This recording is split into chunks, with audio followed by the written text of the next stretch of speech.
Ya, assalamualaikum warahmatullahi wabarakatuh. Bosku, ketemu lagi dengan kita Raja Masteran Channel ya. Di video kali ini kita akan membahas tentang pengondisian emosi murai batu itu paling enak harus seperti apa ya. Kita akan bahas lengkap tentang pengondisian emosi pada murai batu ini ya bosku ya. Nah, maka dari itu jangan di skip-skip, kita bahas bareng-bareng. Simak sampai akhir. Oke bosku?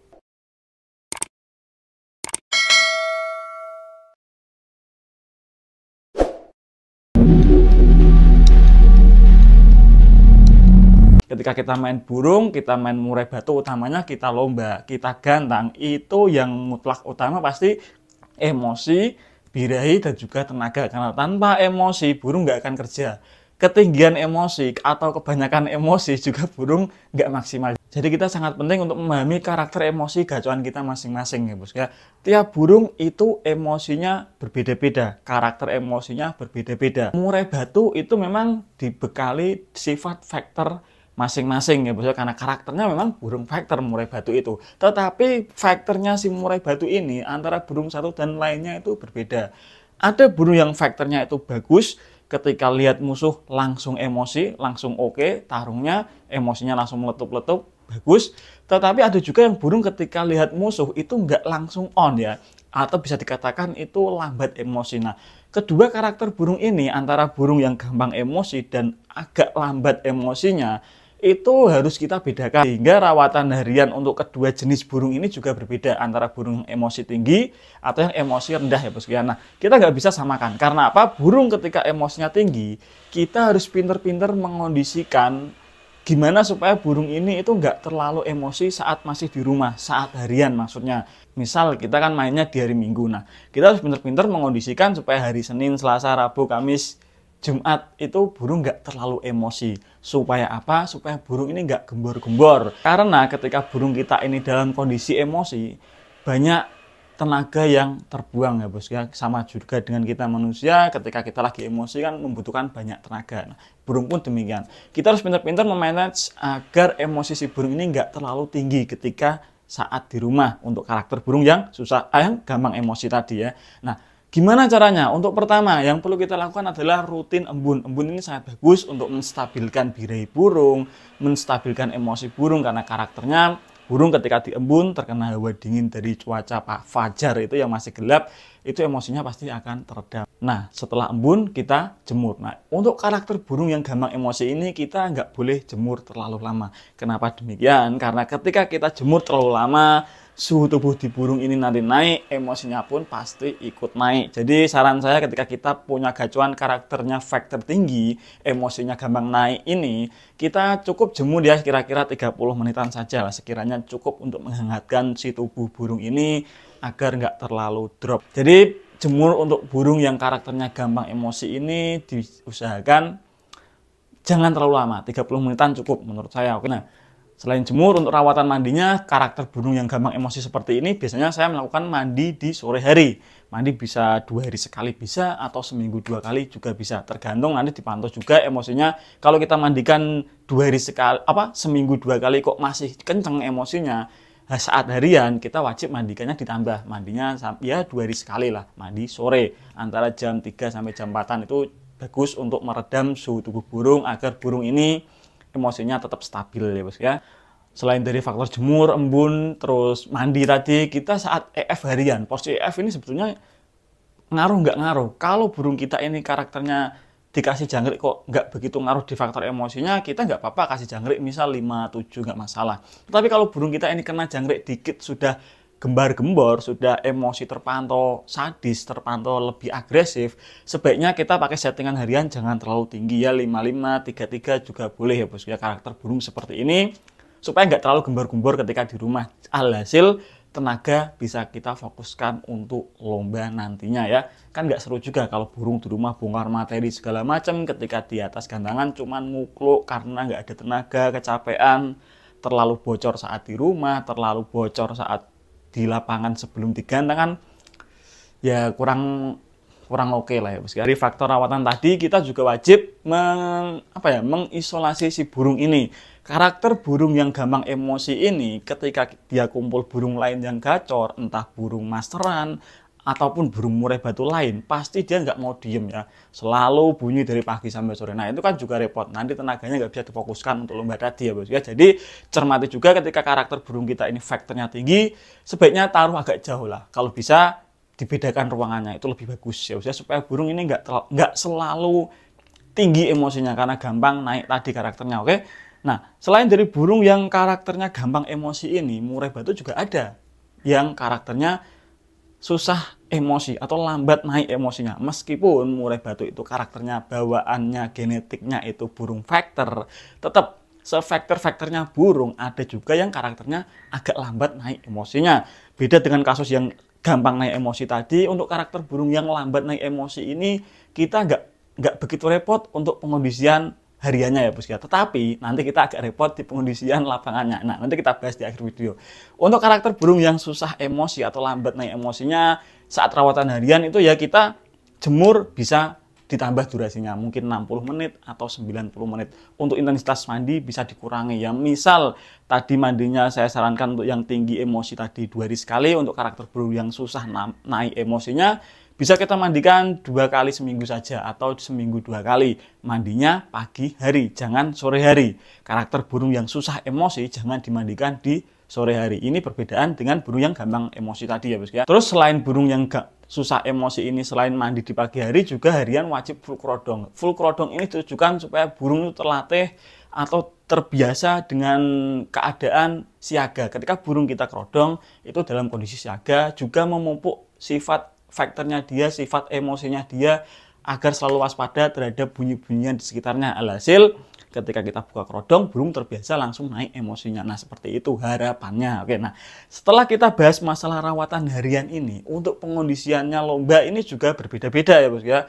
Burung yang gampang emosi dengan burung yang lambat emosi, pengondisian saat di lapangan itu juga berbeda. Kita nggak bisa samakan. Nah ini kunci pentingnya di sini. Ketika burung kita ini karakternya gampang emosi yang pertama, saat di lapangan itu usahakan menjauh dari arena lomba. Dengan tujuan apa?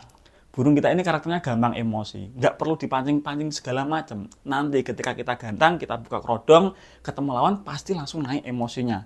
Takutnya kalau burung kita ini yang terlalu tinggi emosi, saat sampai lapangan kita pancing-pancing, kita dekatkan dengan murai lain yang gacor, keburu gacor di bawah, nanti saat di atas capek. Jadi saran saya untuk menghemat tenaga, untuk memaksimalkan tenaga agar si burung ini nggak terlalu capek saat kita gantang tadi tenaganya, usahakan menjauh dulu dari arena lomba ya bos ya. Untuk stud EF jangan terlalu banyak kasih EF karakter panas seperti ulet hongkong untuk burung yang tinggi emosi ini. Kita cukup kasih 1 atau 2 ekor ulet hongkong saat di lapangan nggak masalah.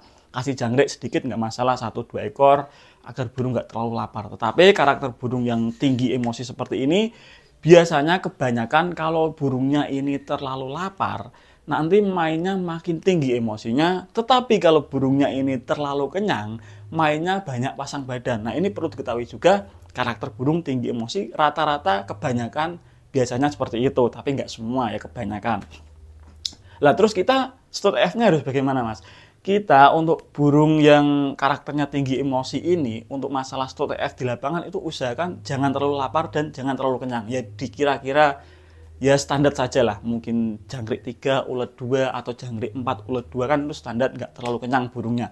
Alhasil ketika kita stud EF ini juga jangan terlalu mepet dengan jam lomba. Misal kita main di sesi kelima, untuk stud EF-nya kita bisa lakukan di sesi 1 boleh atau sesi 2 boleh ya bos ya. Jangan terlalu mepet jam lomba intinya. Sama kita harus menjauh dari arena lomba tadi. Nah ketika kita pantau, kita ablak kok burungnya nggak terkontrol emosinya, ya kita wajib melakukan pengondisian lagi. Dengan cara apa? Bisa diablak agak lama saat di lapangan, tetapi menjauh ya. Maksudnya kita jauh dari arena lomba, terus kita ablak burungnya. Supaya apa? Supaya burung ini ngebuang emosinya. Emosinya nggak terlalu tinggi. Ketika terpantau burung sudah agak tenang, nggak begitu emosi, baru kita kerodong lagi. Itu treatment masalah pengablakan sudah pernah kita buatkan video juga di beranda channel Raja Masteran itu ada. Silahkan sampean scroll ya bos ya. Nah, selanjutnya kita bahas masalah burung yang lambat naik emosinya. Ini agak repot ketika pengondisian lapangan ya bos ya. Bukannya repot banget sih, cuman dia sedikit repot untuk teman-teman yang masih nyari settingan. Tetapi kalau sudah nemu karakternya, sudah paham karakternya sih, nggak begitu repot ya, oke. Nah, burung yang susah emosi ini atau lambat emosi ini, sebaiknya saran saya stut EF sebelum berangkat lomba. Kita stut EF dulu. Tujuannya apa? Ketika sampai di arena lomba, burung EF ini sudah dicerna. Jadi sudah jadi tenaga. Ketika di lapangan dengar suara murai batu lain, burung sudah dalam keadaan nggak lapar lah, ininya seperti itu. Karena ditakutkan ketika burung yang lambat emosi ini belum kita stut EF, sampai lapangan baru di stut EF, biasanya burung nggak mau makan. Karena burung merasa terintimidasi lah. Belum dalam kondisi terbaiknya, sudah kumpul banyak burung, jadi burung nggak fokus untuk makan. Ya. Jadi karakter burung yang susah emosi atau lambat emosi ini, sebaiknya stut EF dilakukan sebelum berangkat lomba saja, supaya saat sampai lapangan, burung sudah ada bahan bakar untuk tarung ya. Nah, ketika sampai di lapangan, untuk karakter burung yang susah emosi ini, kita wajib memancing atau merangsang si burung supaya emosinya naik dengan cara mendekat ke teman yang bawa murai batu gacor, boleh. Atau kalau nggak, kita ablak di dekat murai batu lain juga nggak masalah. Yang penting jangan terlalu dekat juga. Kalau terlalu dekat pasti nari nerpa jeruji ujung-ujungnya ya bos ya. Bukannya emosi malah jadi burung gelabakan. Oke, kita kasih jarak, yang penting burung lihat burung lain lah yang sedang bunyi. Dalam kerodong pun juga nggak masalah burung lainnya itu, tapi burung kita wajib kita ablak supaya emosinya terangsang. Nah, untuk stut EF saat di lapangan boleh ditambah ulut hongkong 5 atau 6 atau 7 ekor tergantung karakter emosi burung ini. Ketika kita coba kasih 5, gimana kita pantau emosinya selang 5 menit 10 menit, kita pantau emosinya kok masih kurang naik ya, kita tambah lagi 2 ekor nggak masalah. Nah, untuk kasus burung yang lambat naik emosi ini, tips selanjutnya adalah selain mengablak di lapangan, ketika kita gantang burung, kan MC ngomong ya hitungan 1, 2, 3, langsung saja kita centelkan ya. Jangan saling tunggu, jangan nyentelin paling terakhir. Usahakan nyentelin paling pertama. Tujuannya apa? Ketika burung sudah kita cantolin di atas gantangan, burung kita kan belum panas karena karakternya lambat emosi tadi. Nah, selang 30 detikan juri mulai masuk, burung kita sudah on emosinya. Ini juga penting, tapi ketika kita main lat bersih enak, masih bisa pilih nomor gantangan. Kita bisa pilih nomor gantangan tengah karena karakter burung kita ini lambat emosi, susah emosi. Jadi ketika dikepung banyak lawan biasanya langsung emosi. Begitupun sebaliknya dengan burung yang gampang emosi tadi, menurut saya lebih aman kita main di nomor gantangan pinggir atau yang di pojok-pojok seperti itu. Burung nggak terlalu banyak intimidasi, jadi emosinya masih terkontrol, nggak terlalu tinggi tadi ya bos ya. Beda dengan burung yang barusan kita bahas, masalah yang lambat emosi, kalau di tengah itu biasanya lebih bagus karena dapat tekanan dari kiri, depan, belakang. Nah, sebetulnya pembeda antara burung yang lambat emosi dan cepat naik emosinya tadi cuman di rawatan harian dan pengondisian lombanya saja. Untuk burung yang gampang emosi tadi, kita mungkin agak ribet saat pengondisian hariannya, tetapi lebih simpel di pengondisian lapangannya. Begitupun sebaliknya, burung yang lambat emosi, kita lebih simpel pengondisian saat hariannya, tapi ya sedikit ribet saat pengondisian di lapangannya ya bos ya. Itu juga plus minus ya, tiap burung pasti ada plus minusnya. Nggak semua burung itu 100% sempurna kok ya bos ya. Tetapi tetap ada solusinya asal kita sabar, telaten, jeli mengamati burung kita ini mintanya harus seperti apa. Nah, itu diutak-atik saja. Masalah mandi terakhir untuk kasus burung yang susah emosi ini, usahakan mandi terakhirnya itu jangan terlalu mepet dengan jadwal lomba. Misal kita main hari Minggu siang, kita coba mandi di hari Minggu pagi. Kalau terpantau mandi di hari Minggu pagi kok emosinya nggak mau tumbuh, nggak mau tinggi, nggak mau naik, ya terpaksa kita rubah jadwal mandi terakhirnya itu di H-1 sore. Intinya kita cuma utak-atik masalah emosi ini ya bos ya. Jadi teman-teman yang masih nyari settingan tentang emosi burungnya yang belum nemu, tetap semangat ya. Terima kasih teman-teman yang sudah menonton video ini sampai akhir. Jangan lupa like, komen, dan subscribe Raja Mas Ran Channel. Saya Raja Mas Ran Channel undur diri. Wassalamualaikum warahmatullahi wabarakatuh bosku.